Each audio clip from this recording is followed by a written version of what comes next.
Tapos papatas naman. Ay, ay, shoutout kay Insan Rodel mga boss.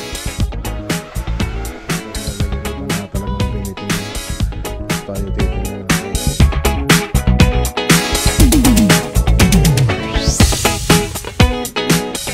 So, mas malapit.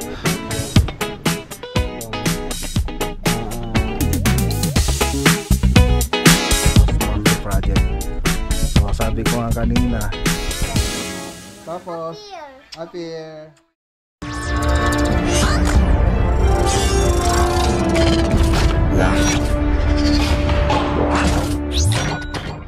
Ayan, magandang araw po sa inyo mga boss. Nandito po tayo sa Sorge second project.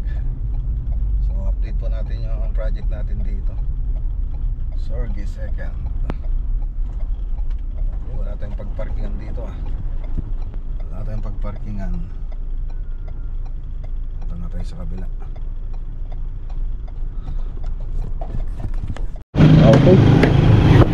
Wala. Ay sir.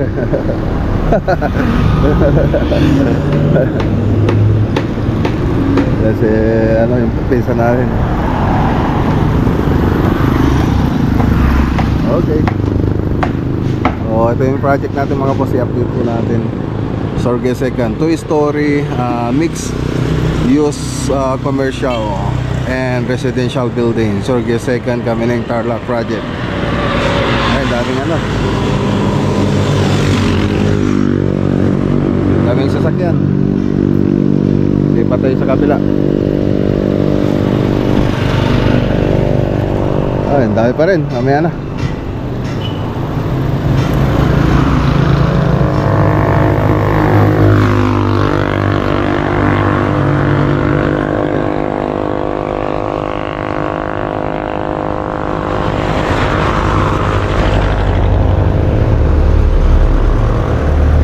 Biglang dumaming sasakyan. Ngayong ano tayo yung tatawid na sana. Doon pa dumaming sasakyan. Yan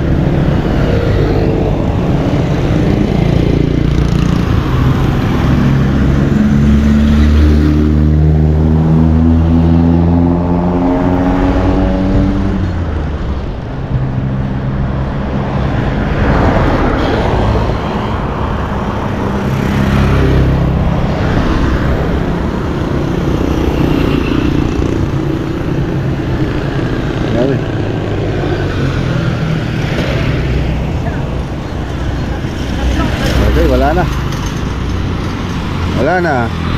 Balik na tayo.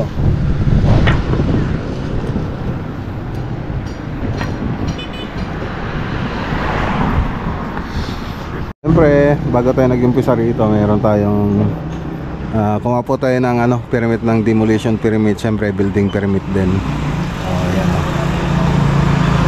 So, andun pa yung building permit natin. Ito yung demolition permit. So, ito naman yung mga gagawin natin mga boss. Hintayin na lang po natin. Hintayin natin si Buddy Jess. Ayan si Buddy Jess. Kasi naman niya yung mga modular kitchen dun sa sa ano na? Sige ka? Sige. Kasi naman niya yung mga ano dito, yung modular kitchen sa Porong Lingay. So update naman tayo rito.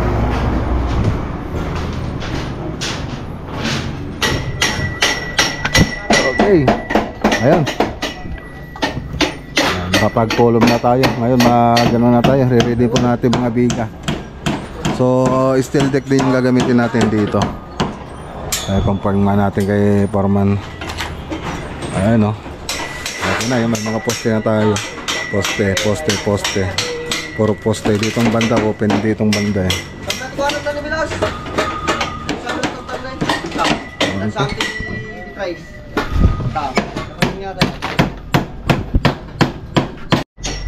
Okay, so steel deck nga. Lagay parang din sa paniki. So sabay na po yung biga natin tsaka itong beam pag magbubuhos tayo. Ayan, ina-install lang. Tapos ano na lang po yan, popormahan na lang ng yung column natin. Nako, yung biga natin mga boss.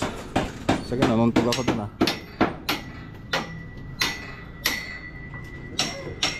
diretso na po yan pag ano. So pinantay lang po natin doon sa existing na building. Tapos meron pa po yan doon sa taas. So may biga pa po yan bago tayo mag roofing. So dito kasi roofing dito doon sa kabila doon existing building. Ano yan, slab po yan.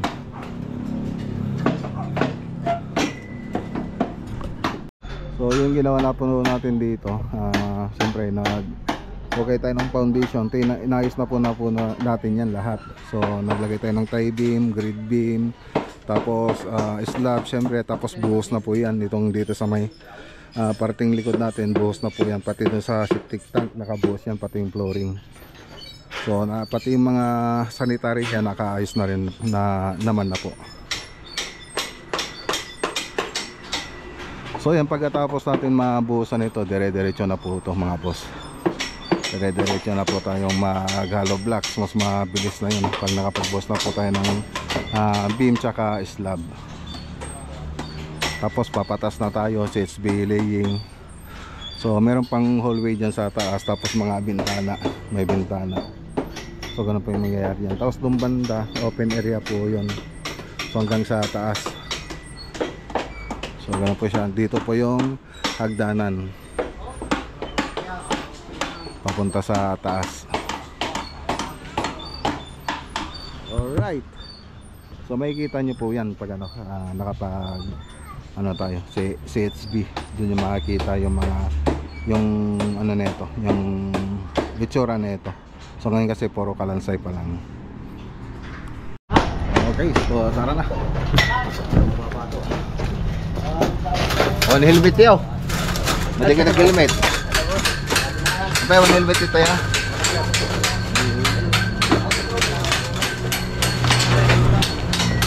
Hindi ko sinasabi na mag-helmet sila. Mas gusto nila magtrabaho na walang helmet.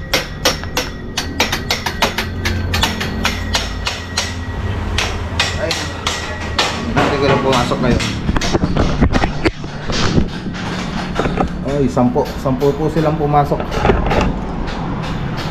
So tara, punta naman tayo sa Paniki Tarlac Project. Let's go.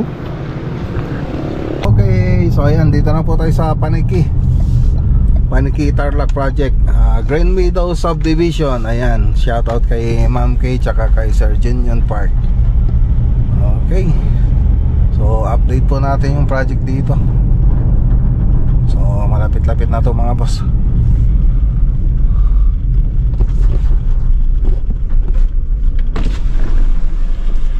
Yes sir, kay Sir Junior. Okay.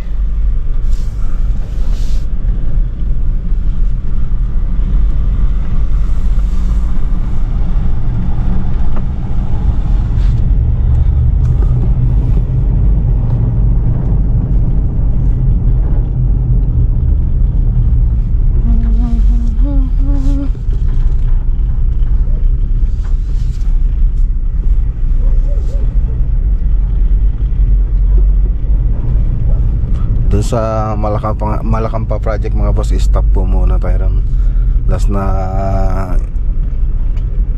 gagawin natin doon yung modular, kaya lang hindi pa malalagyan ng countertop kasi medyo nabitin sa budget si Doc. So yan ang sabi niya sa amin. Okay, dito na po tayo, update po natin.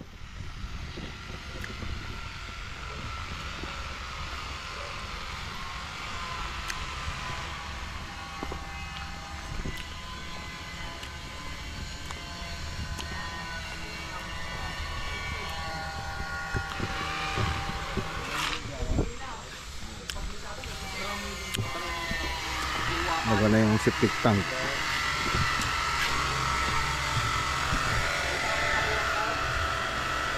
Dua. Ayaw nika. Ito inaayos na rin drainage.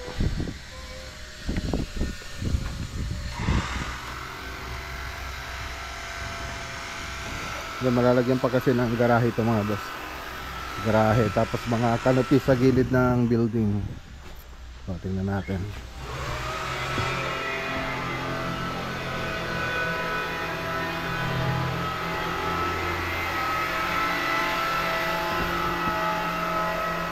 Dito na rin mga WTC.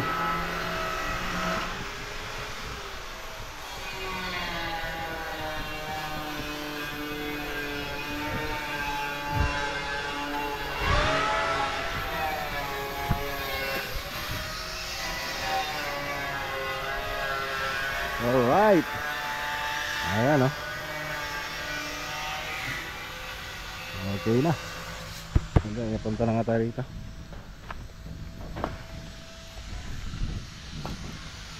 Ayos ah. Ilalagay na rin sila ng PVC ito, no? Okay na rito. So punta tayo sa taas.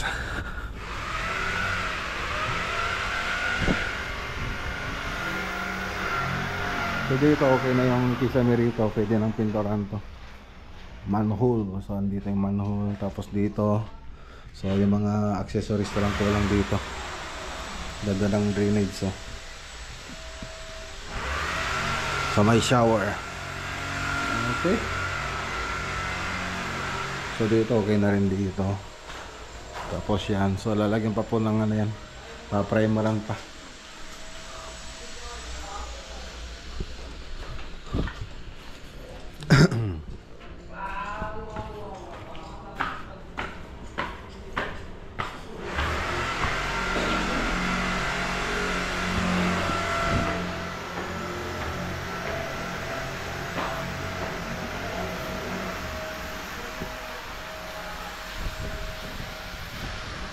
So dito hindi pa tapos.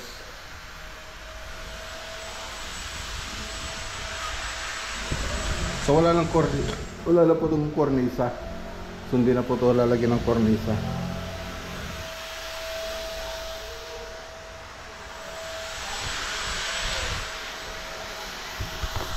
Yan. Nakapag-flat test kaya? Ito yan. Ay, malibay siya. Malibay siya. Okay. Yan, waterproofing pa lang mga boss. So, hindi pa sila nakapag-blood test. Dito sa master ito mga boss, simpleng-simple lang yung mga tiles niya. Simpleng-simple lang. Minimalist. So ito yung walk-in closet. So, malapit na rin po tayo mag-ano dito, mag-modular. Okay, so sa City Hardware naman binili ito. City Hardware. Si Insan Jason. Ay, installer na pala si Insan Jason ah. O, si Kati Hilper Tatan. Installer natin kadamon eh. Dali, promoter eh. Talagan sa. Installer na pala tong pinsan namin mga boss. O, sinong isa-shoutout mo? Si Insan. Sinong Insan? Si pare. Pare mo lang aja ya. Insan ka rin Insan. Si banggito mo na. Ay. Shoutout kay Insan Rodel mga boss. Kay pare Rodel. Ayan, yung kasama namin dati. So ayan, installer na po yung dati niyang helper. Tingnan nyo naman, nag-level up na. Nag-level up na si Jason. Maning-manila lang sa kanya yung mag-install ng PVC. Ayos. Hindi naman na to okay lang ito na mabasa kasi PVC. Tsaka meron naman tayong rain stopper dyan. So hindi naman siya direktang rito, pupunta rito. Tsaka kung mabasa man yan, okay lang kasi PVC nga. So maganda rin siya.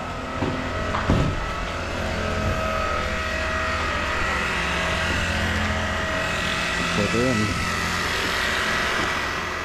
Ganda na rito. Ito yung accent niya. So para daw hindi masyadong mainit. Sabi ni Sir Mr. Park. Parang accent na rin. So yung purpose niya.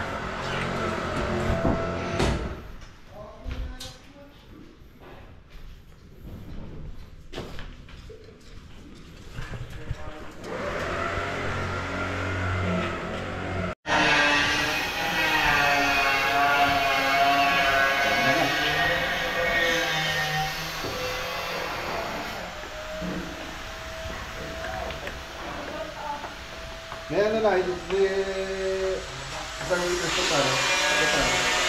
Ha? Marami ito na? Ha? Ay, nabawat ito na? Ha? Ako siguro na.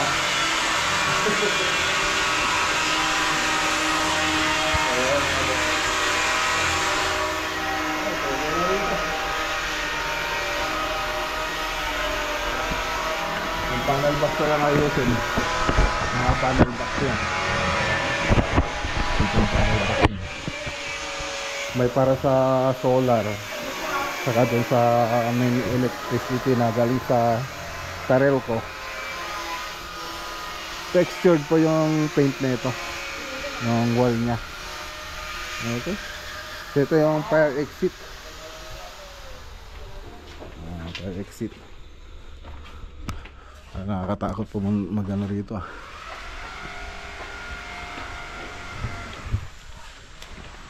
Halos matatapos naman na itong mga ano natin, bakod. So ito na lang yung mga catch basin, mga drainage. Yan na lang naman yung ano naayos nila dito sa labas. Ayan o.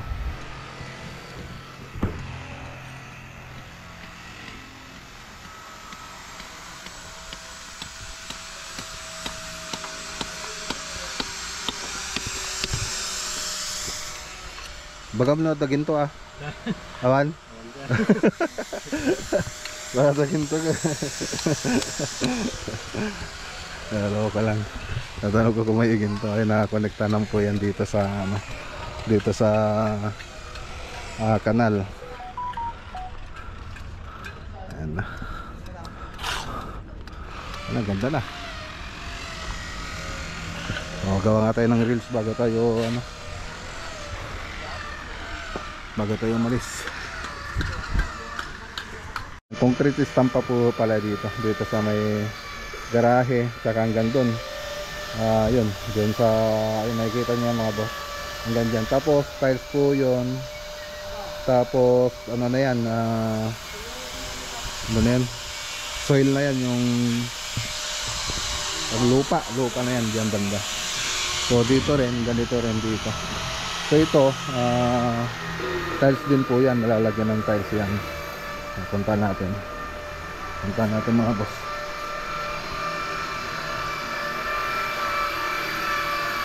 Atoy na tiles ato yan. Tapos atoy dagan, buwan lupa. Tapos si Jay concrete stamp. Dito yung concrete stamp. Yan, mas kabisado ni Foreman ni Lidman kaysa sa atin. So yun ang importante kasi kahit hindi natin i-review ng maigi, meron tayong nilalagay rito na talagang tinitingin. Tapos tayo titignan lang po natin yung mga napansin nating mali, kasi yun lang naman titignan natin dito pag nakamasyal, yung mga mali lang naman. So okay naman yung mga detalye nito. Ang umahawak kasi nito mga boss na kasama natin si Architect Oliver. Tapos yung leadman namin, ayun si leadman, kasama natin dito na tinitingin. Tapos ako naman, umiikot-ikot lang ako para i-update yung mga project natin. Tapos yung mga ibang gawin dito, yung mga finishing gaya ng kisame, yan titignan din po natin. Tapos si Architect Ian naman ang hinahawakan ng project dito sa may Surge Second, tsaka doon sa Malakampa, crossing Malakampa. Tapos si Architect Oliver dito yung hinahawakan niyang isa, tapos doon sa Purok Linglingay project. So yun po yung hinawakan yung project. Okay, so dito sa sabog na yan, sa Kaitsibula.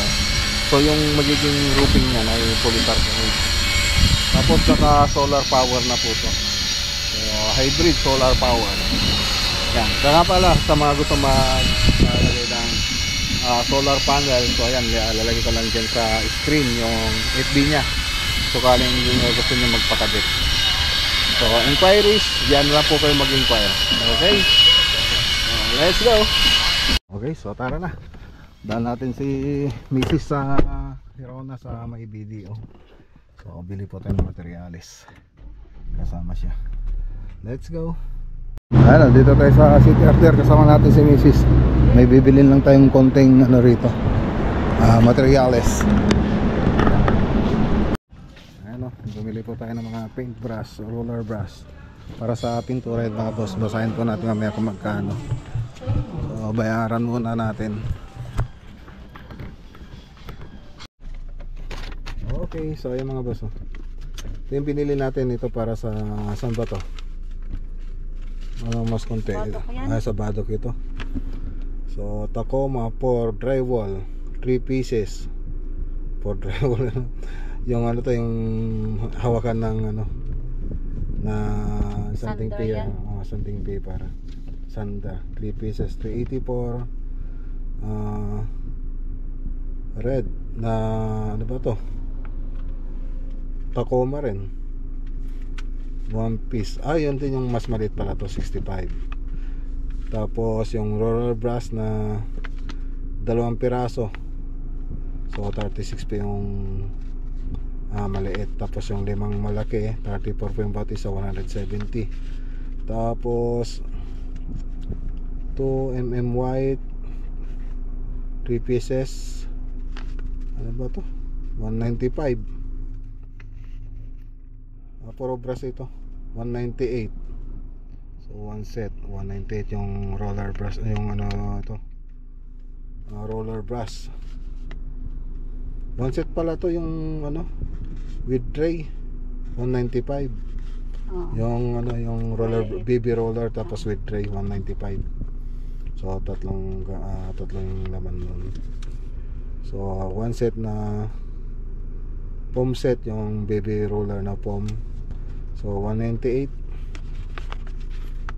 Tapos hindi ko maintindihan yung iba rito King Origin brush, puro brush roller ayan, 174. Tapos yung textured, tatlo, 822. So set na naman to, brush roller 359, 2,373 sa Ilocos. Tapos ganun din naman dito, kaya lang yung binayaran natin dito sa Narvacan naman ito, 1,026. Okay, so same po naman sila ng price. So punta naman tayo sa Maxiwood. Hindi naman tayo sa MBB, hindi na tayo pupunta sa sa Maxiwood. Dito na tayo bibili, so mas malapit. Okay, so ayan na sila sir. Ayan, sa may i-pick up na lang.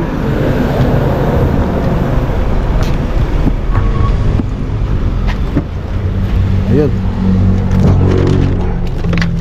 Ayan sa baba. Okay. Ay. Thank you, sir. Thank you rin.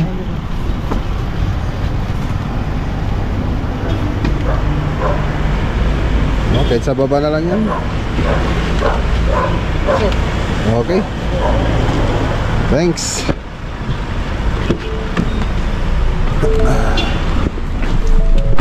Ito pa yung mga binili natin doon. Yung mga basahan po mga boss. So 720 yung 6 na kilo. So 50 pieces na masking tape na D1.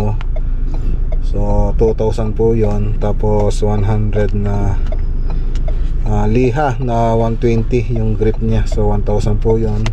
Tapos yung 80 na 100 na 80 yung grip niya ay nasa 1,700. Tapos dumili tayo ng steel brush, 65 po yung ang bawat isa, so 130. So So yan po yung binili natin dito. So punta naman tayo dito sa tableria. Let's go. Okay, so ayan, dito na kami kumain ni Mrs. sa tapat ng tableria. So hindi na po tayo pupunta sa Maxiwood mga boss. Meron na pala tayong nabili doon, nakalimutan ko lang. So dito naman tayo sa tableria ngayon. Bili po tayo rito.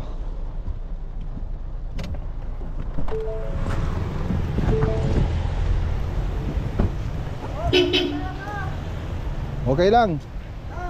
Liligo nga ako eh. Ano lang eh, talagang ano ah. Game. Hindi, konti lang.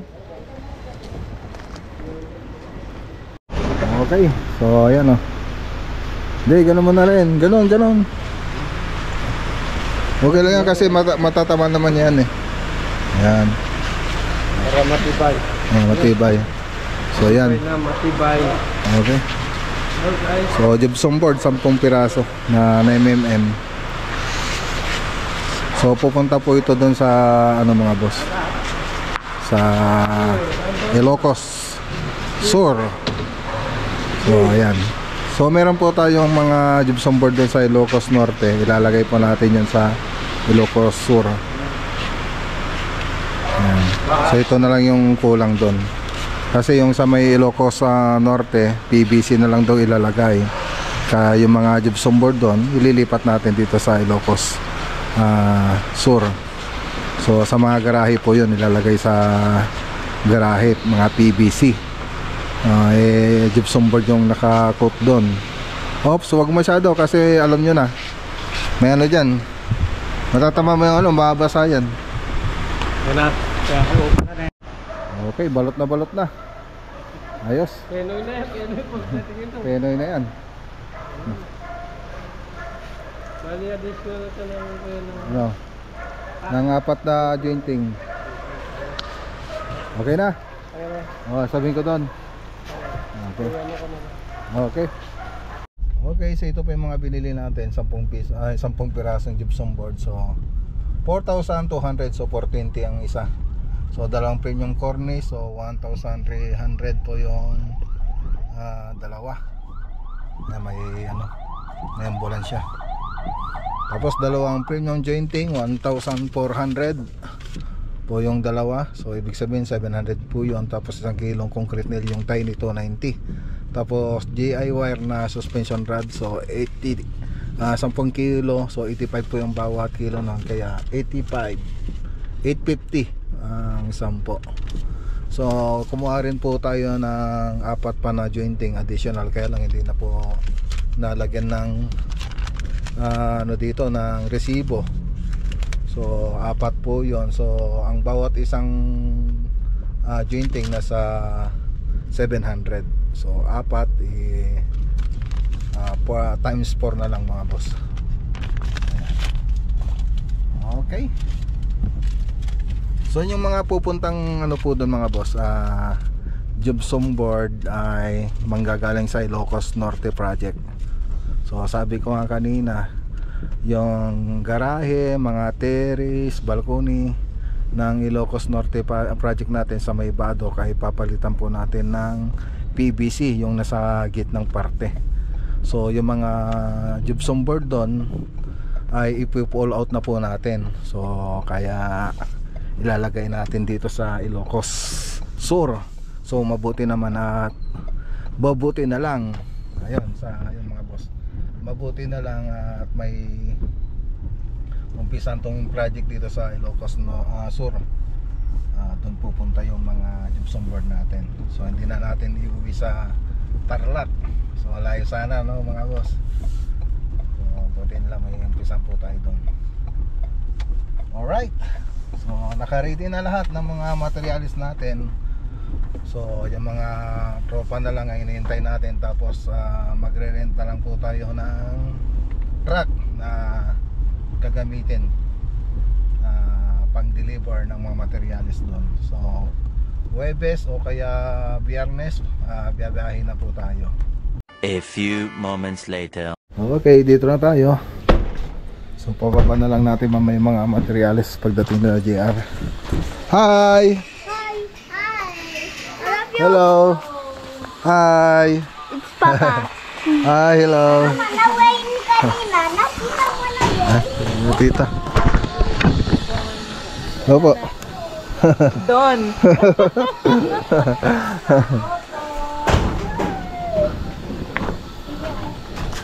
Papa, you're the best vlogger. Thank you! Nag-vlog ako. Wow! Gusto ko magawa ng way. Hi, Ian! Hi. Hi. You're the best vlogger ever. Wow, thank you! Tapos, ano? Appear. Tapos, Appear. appear. Tapos, anong sasabihin mo ulit? Vlogger si Papa. Wow, thank you! Best vlogger ikaw. Wow, thank you! Nick. Mama, magawa ako ng Okay, so yan lang muna yung... Oh. may racing na pag color red. Wow! Gulo-gulo ninyo ah. Red na. Oh. Mama. Wow! Ano yan? Ano yan? Mama, magawa ng Wow! way Oh, may na. speaker oh. Galing ah. Way. Okay, so yan lang mga boss. So ayan, kita-kita po tayo sa susunod na vlog natin bukas. So magandang araw po sa lahat at God bless!